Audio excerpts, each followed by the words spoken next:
नमस्ते बच्चों, कैसे हो? उम्मीद है आप सभी लोग अच्छे होंगे और आपकी तैयारी भी बेहतर तरीके से चल रही होगी। तो बच्चों, आज के इस वीडियो में पूरे बुक से 5 ऐसे इंपॉर्टेंट क्वेश्चंस बताने वाले हैं जो क्वेश्चन आपके बोर्ड पेपर सेट में बार बार पूछता है। तो बच्चों चलिए बताते हैं आज का पहला प्रश्न। तो क्वेश्चन कह रहा है 2.5 डायोप्टर तथा -3.75 डायोप्टर क्षमता के दो पतले लेंसों को मिलाकर एक संयुक्त लेंस बनाया गया है। संयुक्त लेंस की फोकस दूरी ज्ञात कीजिए। क्वेश्चन देखते ही बच्चों आपको ये तो पता चल गया होगा कि ये क्वेश्चन किस टॉपिक से रिलेटेड है, किस चैप्टर से है। ठीक है, तो बच्चों ये क्वेश्चन लेंस से है। लेंस के मैराथन क्लास का वीडियो अपलोड हो चुका है और लेंस में जितने भी टाइप्स के न्यूमेरिकल्स होते हैं उनका भी अलग अलग वीडियो अपलोड हो चुका है। यदि बच्चों लेंस के न्यूमेरिकल्स में आपको प्रॉब्लम होता है तो उन वीडियोज को आप स्टेप बाय स्टेप देख लीजिए, आपको लेंस के किसी भी प्रकार के क्वेश्चन में कोई भी प्रॉब्लम नहीं होगा। ठीक है, तो क्वेश्चन कह रहा है कि 2.5 डायोप्टर तथा -3.75 डायोप्टर क्षमता के दो पतले लेंसों को मिलाकर एक संयुक्त लेंस बनाया गया है। तो संयुक्त लेंस की फोकस दूरी ज्ञात कीजिए। बात समझ में आ गई? तो बच्चों सबसे पहले हम आपको बता दें कि जो क्षमता होता है, फोकस दूरी के व्युत्क्रम को हम क्षमता कहते हैं। कब? जब फोकस दूरी क्या हो, मीटर में हो। लेकिन यदि फोकस दूरी सेंटीमीटर में हो तो क्षमता का सूत्र होता है 100/f। फोकस दूरी किस में होनी चाहिए? सेंटीमीटर में। तो बच्चों यहाँ पे संयुक्त लेंस की फोकस दूरी पूछ रहा है तो हमको संयुक्त क्षमता पहले निकालना पड़ेगा। तो पहले लेंस की जो क्षमता दी रखी है उसको हम मान लेंगे P1 दिया है प्लस 2.5 डायोप्टर। यदि बच्चों हम आपसे पूछें कि जो P1 है 2.5 डायोप्टर जिसकी क्षमता है वो किस टाइप का लेंस है, तो आपका जवाब क्या होगा? उत्तल लेंस, क्योंकि उत्तल लेंस की जो क्षमता होती है धनात्मक होती है और उसकी फोकस दूरी भी धनात्मक होता है। ठीक है, और बच्चों जो दूसरा लेंस है, दूसरा लेंस आपका माइनस में है, मतलब दूसरे लेंस की क्षमता आपका माइनस में दे रखा है 3.75 डायोप्टर। ये बच्चों है अवतल लेंस। तो पहले हम संयुक्त लेंस की क्षमता निकालें तब जाके हम संयुक्त लेंस की फोकस दूरी ज्ञात कर सकते हैं। तो संयुक्त लेंस की क्षमता, तो बच्चों संयुक्त लेंस की क्षमता जो होगी P बराबर हो जाएगा P1 प्लस P2। क्या होगा? P बराबर P1 प्लस P2। तो P1 की वैल्यू है प्लस 2.5 डायोप्टर प्लस P2 की वैल्यू है बच्चों 3.75 डायोप्टर। ठीक है, 3.75 डायोप्टर। अब आप इसे कैलकुलेट करो। ठीक है, 2.5 और 3.75 में बड़ा कौन है? 3.75 है और 3.75 के पास माइनस है। इसका मतलब इसको आप कैलकुलेट करोगे तो माइनस तो आएगा ही आएगा। तो क्या करो आप 3.75 में से 2.5 को माइनस कर लो। तो माइनस करोगे तो यह आएगा 5 और 7 में से 5 गया बच्चों होगा 2 और 3 में से 2 गया 1। मतलब संयुक्त लेंस की क्षमता निकल के आ जाएगी 1.25 डायोप्टर।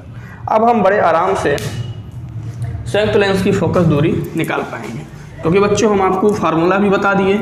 जब फोकस दूरी मीटर में हो तो क्षमता होता है P बराबर 1/f मीटर में, और जब फोकस दूरी सेंटीमीटर में हो तो क्षमता होता है P बराबर 100/f सेंटीमीटर में। ठीक, तो हम फोकस दूरी को सेंटीमीटर में निकालना चाह रहे हैं। ठीक है, तो चूंकि P बराबर बच्चों हो जाएगा 100/f सेंटीमीटर में। ठीक, तो F मीन्स हमको फोकस दूरी ज्ञात करनी है। तो फोकस दूरी को आप P के जगह लिख दो। तो F को जब आप इधर ट्रांसफर करोगे तो ये हो जाएगा 100/P, नीचे आ जाएगा। अब इस केस में जो फोकस दूरी निकलेगी वो सेंटीमीटर में निकलेगी।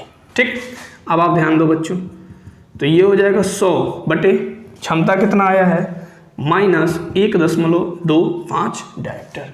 अब आप इसे कैलकुलेट करो। सबसे पहले बच्चों क्या करो, यहाँ से दशमलव हटा दो। तो दशमलव हटाने के लिए क्या करोगे? 100 से गुणा करोगे। तो 100 से नीचे ऊपर गुणा कर दो। अब नीचे जब 100 से गुणा करोगे बच्चों तो क्या हो जाएगा? ये 125 हो जाएगा। ठीक है, ऊपर 100 से गुणा हो ही गया है। अब देखो 25 चौक का होता है बच्चों 100 और 25 पचे होता है 125। तो 5 एक कम हो गया 5 और 5 20 हम बच्चों हो गया 100। ठीक, और 20 का 4 में गुणा होगा तो क्या होगा 80, और यहाँ माइनस है तो यहाँ आप लगा दो माइनस। तो बच्चों इस प्रश्न का जो आंसर निकल के आ गया -80 सेंटीमीटर, मतलब संयुक्त लेंस की फोकस दूरी निकल के आ गई -80 सेंटीमीटर। यदि बच्चों लेंस वाले चैप्टर के न्यूमेरिकल्स में थोड़ा भी प्रॉब्लम हो रहा होगा तो लेंस के मैराथन क्लास का वीडियो देखकर लेंस से संबंधित जितने भी न्यूमेरिकल्स आपको बताए गए हैं उन सभी न्यूमेरिकल्स को आप जरूर देख लें। तो लेंस में जितने भी टाइप का न्यूमेरिकल्स बनता है वो सारे के सारे न्यूमेरिकल्स आपको क्लियर हो जाएंगे। ठीक है,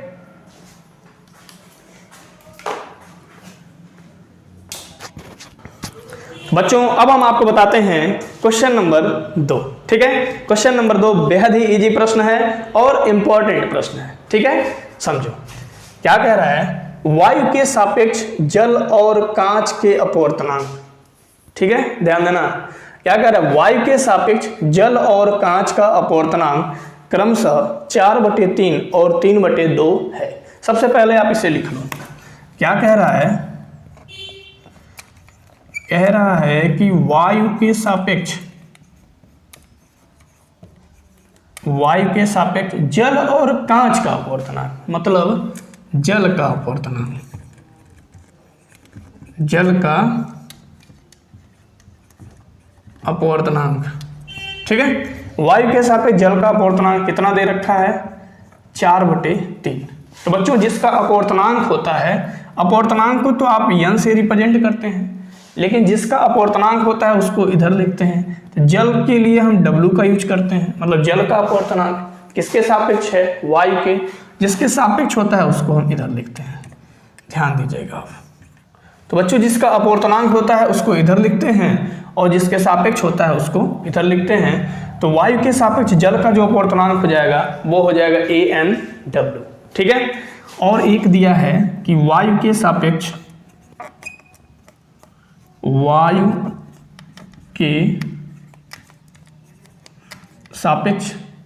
कांच का अपवर्तनांक। ध्यान दीजिएगा, कांच का अपवर्तनांक, वायु के सापेक्ष कांच का अपवर्तनांक बच्चों दे रखा है 3/2। क्या दे रखा है 3/2, मतलब किसका अपवर्तनांक है, कांच का। तो कांच के अपवर्तनांक को हम Ng लिखेंगे, किसके सापेक्ष है, वायु के। वायु मीन्स हो गया एयर, मीन्स Ang बराबर हो गया 3/2। अब आप ध्यान देना, हमसे पूछ क्या रहा है, हमसे पूछ रहा है कि कांच पर जल से आपतित किरण के लिए क्रांतिक कोण का मान ज्ञात कीजिए। तो बच्चों हम आपसे बता दें कि क्रांतिक कोण जो होता है n बराबर होता है 1/sin c, ये फार्मूला होता है। हमें निकालना है क्रांतिक कोण, इसी c को ही हम क्रांतिक कोण कहते हैं।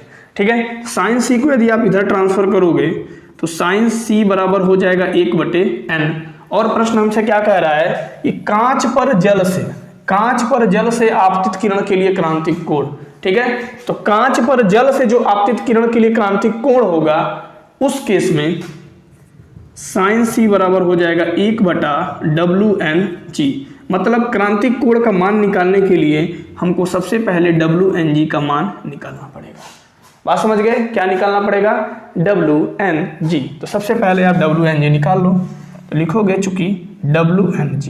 अब WNG क्या होता है बच्चों, जो इधर रहता है उसका अपवर्तनांक होता है, जो इधर लिखते हैं उसके सापेक्ष होता है। मतलब जल के सापेक्ष कांच का अपवर्तनांक, जल के सापेक्ष कांच का अपवर्तनांक, इसको क्या कहेंगे, कांच पर जल से आपतित किरण के लिए अपवर्तनांक। समझ गए, क्या है, कांच का अपवर्तनांक जल के सापेक्ष। तो इसका बच्चों फार्मूला होता है WNG को हम लिखते हैं ऐसे, Ng/NW। यहाँ कुछ नहीं है तो यहाँ A लिख देंगे।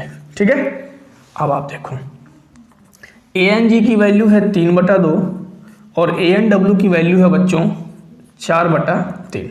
अब आप क्या करो, 3/2, ठीक, 3 आपका ऊपर चला जाएगा तो ये हो जाएगा 3/4 और ये कैलकुलेट होके आ जाएगा बच्चों 9/8।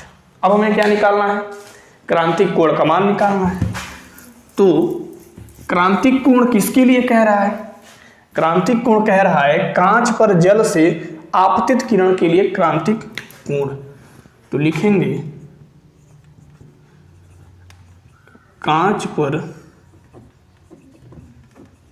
जल से आपतित किरण के लिए क्रांतिक कोण। तो बच्चों इसका फार्मूला हो जाएगा साइन सी बराबर 1/WNG। सिंपल बात, WNG की वैल्यू निकल के आ गई है 9/8। तो अब आप क्या करो, साइन सी बराबर लिख दो 1/9/8। क्लियर। अब 8 पलटी मार के ऊपर चला जाएगा, तो ये हो जाएगा साइन सी बराबर 8/9। हमें क्या निकालना है, क्रांतिक कोण। तो क्रांतिक कोण हमारा सी है, तो सी को हम साइन से अलग करेंगे। तो सी को जब आप साइन से अलग करोगे तो साइन इधर जाएगा तो क्या बनेगा, इनवर्स बन जाएगा। ठीक है, तो बच्चों क्रांतिक कोण आपका निकल के आ गया सी बराबर साइन इनवर्स 8/9। क्लियर है। तो चलिए बच्चों, अब हम आपको एक और मोस्ट इंपॉर्टेंट क्वेश्चन बता रहे हैं। ठीक है, क्या है क्वेश्चन, कह रहा है एक प्रकाश किरण अपवर्तनांक करड़ी में 2 वाले प्रिज्म से न्यूनतम विचलन कोण, ठीक है, न्यूनतम विचलन कोण को डेल m से रिप्रेजेंट करते हैं, अपवर्तनांक को n से रिप्रेजेंट करते हैं। अपवर्तनांक का मान बच्चों दिया है करड़ी में 2। हम सबसे पहले लिख लें अपवर्तनांक n बराबर दिया है करड़ी में 2। ठीक, कह रहा है प्रिज्म से न्यूनतम विचलन कोण से अपवर्तित होता है यदि इस किरण के लिए आपतन कोण अपवर्तन कोण का 2 गुना हो। मतलब बच्चों आपतन कोण को हम I से रिप्रेजेंट करते हैं और अपवर्तन कोण को R से। तो आपतन कोण I अपवर्तन कोण R का क्या है, 2 गुना है। तो कह रहा है तो प्रिज्म का अपवर्तक कोण A ज्ञात कीजिए। ठीक है, प्रिज्म का अपवर्तक कोण A ज्ञात कीजिए। A हमें ज्ञात करना है। सबसे पहले बच्चों हम आपको बता दें, जिसको नहीं पता होगा वो आप नोट कर दीजिएगा कि न्यूनतम विचलन की स्थिति में, न्यूनतम विचलन की स्थिति में, ये कॉन्सेप्ट जिसे नहीं पता होगा वो जरूर नोट कर लेना। ठीक है, तो न्यूनतम विचलन की स्थिति में बच्चों क्या होता है, R बराबर होता है A/2। क्या होता है, R बराबर होता है A/2। R है बच्चों अपवर्तन कोण और A है आपका प्रिज्म कोण। और प्रिज्म कोण या कहो अपवर्तक कोण एक ही चीज है। ठीक है, तो A का मान तभी निकल पाएगा जब हम R का मान निकाल पाएंगे। और प्रश्न में दिया है कि अपवर्तनांक n बराबर होता है करड़ी में 2 और आपतन कोण I अपवर्तन कोण R का क्या है बच्चों, 2 गुना है। इस कॉन्सेप्ट को आप नोट कर लीजिएगा कि न्यूनतम विचलन की स्थिति में जो अपवर्तन कोण होता है R बराबर होता है A/2, मतलब अपवर्तन कोण प्रिज्म कोण का आधा होता है। बात क्लियर। तो प्रिज्म कोण कैसे निकलेगा, जब हम अपवर्तन कोण R निकाल लेंगे। अब हम देखते हैं। तो बच्चों स्नेल का नियम पता है आपको, स्नेल का नियम कहता है कि n बराबर साइन I/साइन R। क्या कहता है, साइन I/साइन R। तो n बराबर आप लिख सकते हैं साइन I क्या है, आपतन कोण है और प्रश्न में दिया है कि आपतन कोण अपवर्तन कोण का क्या है, 2 गुना है। तो I की जगह आप लिख सकते हो 2R और नीचे बच्चों हो जाएगा साइन R।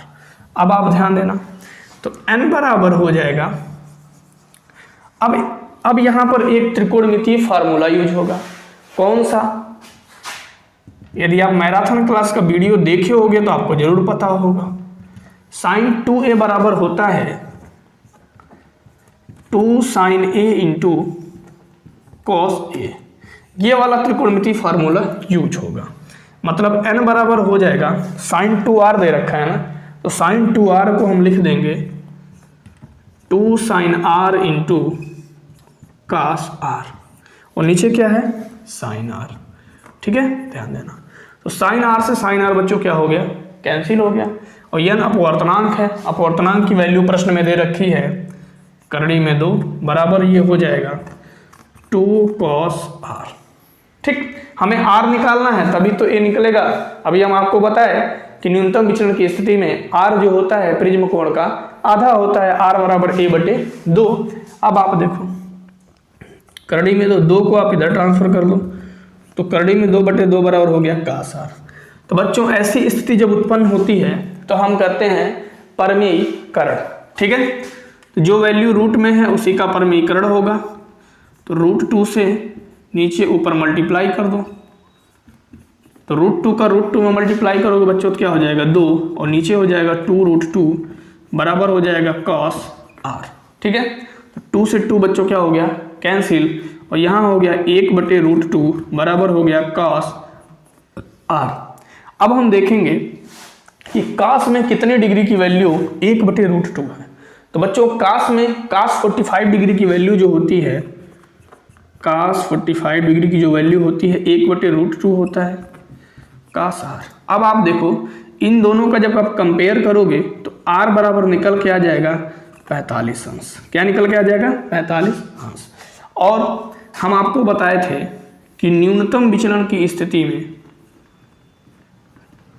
न्यूनतम विचलन की स्थिति में,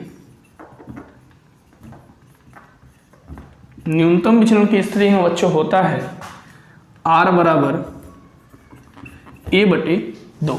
2 का आप क्रॉस मल्टीप्लाई कर लो तो ये हो जाएगा 2r बराबर a, या a बराबर बच्चों हो जाएगा 2 गुणे r की वैल्यू निकल के आ गई है 45 अंश, 45, तो प्रिज्म कोण निकल के आ गया 45 गुणे 2 बराबर 90। बात क्लियर, सिंपल है ना। यदि बच्चों ये क्वेश्चन आपको समझ में आया है तो आप एक प्यारा सा कमेंट करके जरूर बताइए। समझ में आएगा?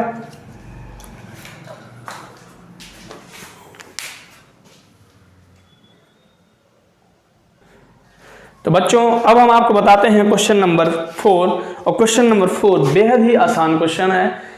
यदि आपको तरंग की तीव्रता और आयाम का कॉन्सेप्ट क्लियर है तो इस क्वेश्चन को आप देखते ही आंसर फटाफट बता दोगे। ठीक है, तो क्या कह रहा है, 2 प्रकाश तरंगों की तीव्रताओं का अनुपात 81:49 है। तो मान लेंगे बच्चों पहले प्रकाश की तरंग की तीव्रता I1 और दूसरे प्रकाश तरंग की तीव्रता बच्चों क्या है I2 है। तो इनके तीव्रताओं का जो अनुपात दे रखा है वो दे रखा है 81:49, और हमसे पूछ रहा है कि उनके आयामों का अनुपात क्या होगा। आयाम को बच्चों a से रिप्रेजेंट करते हैं, मतलब A1:A2 हमसे पूछ रहा है। ठीक, तो आप सभी को हम बता दें कि जो तरंग की तीव्रता होती है आयाम के वर्ग के अनुक्रमानुपाती होती है। ठीक है, मतलब जो तरंग की तीव्रता I है वो आयाम के वर्ग के क्या होती है, अनुक्रमानुपाती होती है। तो बच्चों जब हम अनुक्रमानुपाती चिन्ह हटाएंगे तो क्या लगाएंगे, बराबर का चिन्ह लगाएंगे, और एक कांस्टेंट वैल्यू आती है, यहाँ मान लेंगे कांस्टेंट क्या है k। तो I बराबर क्या हो जाएगा KA²। तो बच्चों पहले तरंग की तीव्रता के लिए I1 बराबर हो जाएगा KA1I², पहले तरंग की तीव्रता के लिए I1 बराबर हो जाएगा KA1², और दूसरे तरंग की तीव्रता के लिए I2 बराबर हो जाएगा KA2²। तो अब हम आपको बता दें बच्चों, चूंकि I1/I2 बराबर I1 की वैल्यू क्या है KA1 का होल स्क्वायर, I2 की वैल्यू क्या है KA2 का होल स्क्वायर। K से K बच्चों क्या हो जाएगा, कैंसिल हो जाएगा, और I1 की वैल्यू दे रखी है, मीन्स I1/I2 दे रखा है 81/49 बराबर A1 का स्क्वायर बटे A2 का होल स्क्वायर। अब आप ध्यान दो, ये हो गया 81/49, A1 और A2 दोनों पर स्क्वायर है तो इसको आप ऐसे भी लिख सकते हो A1/A2 का होल स्क्वायर। अब इस स्क्वायर को आप इधर ट्रांसफर करो, जब ये स्क्वायर इधर ट्रांसफर होगा तो ये आपका हो जाएगा 81/49 बराबर A1/A2। ठीक, तो 81 का बच्चों वर्गमूल हो जाएगा आपका 9, और 49 का वर्गमूल हो जाएगा 7। ये हो जाएगा A1/A2 बराबर 9/7, और इसे यदि आप अनुपात के रूप में लिखेंगे तो A1/A2 बराबर हो जाएगा 9/7। ये बेहद ही सिंपल और साधारण प्रश्न है। ठीक है, लेकिन आपके बोर्ड पेपर सेट में कई बार पूछ दिया है। कभी कभी ये प्रश्न अकेले पूछता है तो कभी कभी ये प्रश्न किसी बड़े क्वेश्चन के साथ चिपका के पूछ देता है। बात समझ में आ गई?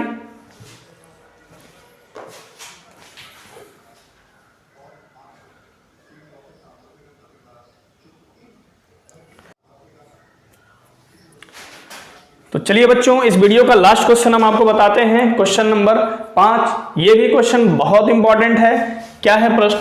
कह रहा है कि एक अल्फा कण 15 × 10⁴ न्यूटन बटे कूलाम के वैद्युत क्षेत्र में स्थित है। ये क्वेश्चन बच्चों पहले वाले चैप्टर से है, ठीक है। उस पर लगने वाले बल का मान ज्ञात कीजिए। तो सबसे पहले तो बच्चों हम बता दें कि वैद्युत क्षेत्र की तीव्रता क्या होती है। बच्चों, वैद्युत क्षेत्र के भीतर किसी बिंदु पर एकांक धनावेश पर लगने वाले बल को वैद्युत क्षेत्र की तीव्रता कहते हैं। मतलब E बराबर होता है बच्चों F/Q। और यहाँ पे कह रहा है कि 15 × 10⁴ न्यूटन बटे कूलाम के वैद्युत क्षेत्र में स्थित है कौन? अल्फा कण। तो बच्चों, अल्फा कण पर आवेश क्या होता है? तो सबसे पहले आप लिखोगे, इसको बोलते हैं अल्फा कण पर आवेश। अल्फा कण पर जो आवेश होता है वो आपका होता है +2E। क्लियर है? ये ध्यान रखिएगा आप। यदि आपको अल्फा कण पर आवेश पता नहीं होगा तो कहीं आप नोट कर लेंगे, ठीक है, कि अल्फा कण पर जो आवेश होता है वो क्या होता है? +2E। प्रश्न क्या कह रहा है कि उस पर लगने वाले बल का मान कितना होगा? किस पर? अल्फा कण पर, ठीक है। तो अल्फा कण पर लगने वाले बल का मान कितना होगा? तो बच्चों, आवेश क्या है? Q। तो अल्फा कण का आवेश क्या है? +2E। तो Q की जगह हम 2E लिख देंगे। और वैद्युत क्षेत्र की तीव्रता प्रश्न में दे रखी है 15 × 10⁴ न्यूटन बटे कूलाम। हमें क्या निकालना है बच्चों? बल निकालना है F। बात क्लियर? अब आप ध्यान दें। तो अल्फा कण पर आवेश हो गया बच्चों +2E और वैद्युत क्षेत्र की तीव्रता आपकी दे रखी है 15 × 10⁴ न्यूटन बटे कूलाम। हमें क्या निकालना है? उस अल्फा कण पर लगने वाले बल का मान निकालना है। मतलब F की वैल्यू हमको निकालना है। आपको पता है कि वैद्युत क्षेत्र की तीव्रता जो होती है E बराबर वो होता है F/Q। और F आप यदि निकालेंगे तो Q को इधर आप ट्रांसफर कर दो, तो ये हो गया EQ बराबर हो गया F। तो अल्फा कण पर लगने वाला जो बल हो जाएगा F बराबर हो जाएगा EQ। तो F बराबर होता है, ठीक है, बल हो जाएगा EQ। और E का मान बच्चों दे रखा है 15 × 10⁴। और Q क्या है? Q आवेश है, मीन्स अल्फा कण पर कितना आवेश है? बच्चों, अल्फा कण पर आवेश है आपका 2E। और F बराबर हो जाएगा 15 × 10⁴ × 2E। E क्या होता है? 1 इलेक्ट्रॉन पे आवेश। और 1 इलेक्ट्रॉन पे आवेश का मान कितना होता है? 1 इलेक्ट्रॉन पे आवेश का जो मान होता है बच्चों वो होता है 1.6 × 10⁻19 कूलाम, ठीक। अब आप इसे कैलकुलेट कर देंगे तो अल्फा कण पर कितना बल लगेगा वो निकल के आ जाएगा, ठीक है। तो हम क्या करते हैं, 15 का 2 में मल्टीप्लाई कर दें तो क्या हो गया बच्चों? 30 हो गया, ठीक है। अब आप क्या करो, 1.6 को यहाँ लिख दो, ठीक है। और 10 पे पावर 4 है, तो 10 पे पावर 4 को आप लिख दो 10 × 10 पे पावर 3। क्या लिख सकते हैं? 10 × 10 पे पावर 3। और यहाँ है आपका 10 पे -19। क्लियर है? तो बच्चों, अब हम क्या करेंगे, 30 × 1.6 का गुणा करेंगे 10 में। तो 10 का गुणा जब आप 1.6 में करोगे तो दशमलव हट जाएगा और यहाँ आपका हो जाएगा 16, ठीक है। अब आप देखो, ये बेस सेम है, पावर ऐड हो जाएगा, ठीक है। तो 10 लिखेंगे, 3 में -19 को ऐड करेंगे बच्चों तो क्या होगा? -16। अब आप ध्यान दो, 16 का 30 में गुणा करो। 16 का जब आप 30 में गुणा करोगे तो 16 0 0 हो गया और 16 यहाँ क्या हो जाएगा? 48 गुणे ये हो गया 10 पे पावर -16। अब आप ध्यान दो, अभी हम कहें तुमसे कि 480 में दशमलव कहाँ पे है? दशमलव क्या है? 480 के बाद है, ठीक है। तो दशमलव को हम 2 अंक इधर लेके आ रहे हैं, 2 अंक बाएं तरफ शिफ्ट कर रहे हैं। तो दशमलव यहाँ है, 2 अंक जब बाएं तरफ हम शिफ्ट करेंगे तो जब दशमलव इधर से इधर शिफ्ट होता है तो जितना डिजिट शिफ्ट होगा 10 लिख के उतना प्लस पावर लगा देंगे। क्लियर? तो अब यहाँ लिख देंगे 10 पे -16। अब देखो ये हो गया 4.8, बेस सेम पावर ऐड, 2 में -16 को जब ऐड करोगे तो हो जाएगा 10 पे -14। तो बच्चों ये निकल गया अल्फा कण पर लगने वाला बल। बल का मात्रक क्या होता है? बल का मात्रक होता है न्यूटन। ठीक है, तो उम्मीद है बच्चों आज के पांचों प्रश्न आपको बेहतरीन तरीके से समझ में आए होंगे। बच्चों यदि मैं आपको कोई भी प्रश्न सिखाने में सफल रहा तो एक प्यारा सा कमेंट करके जरूर बताइए।